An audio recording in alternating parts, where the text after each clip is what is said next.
Ready to unlock a safer and smarter way to shop online?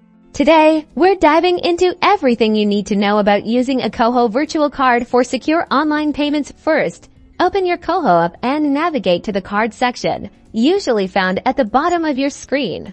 Once you're there, look for the option to create a new virtual card. It might say Add Virtual Card or something similar. Tap on that.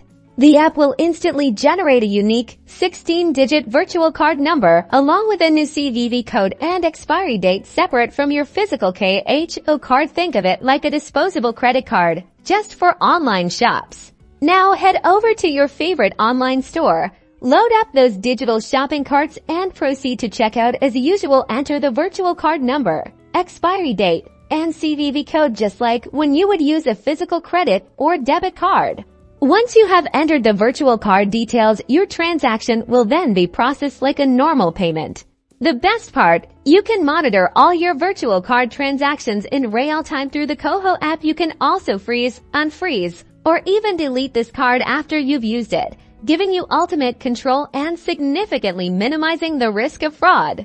This is crucial for security because your primary card details remain hidden. Just tap through to the specific card to take these actions. Using a KOHO virtual card is an easy additional layer of protection to your online payments, making your digital shopping more secure.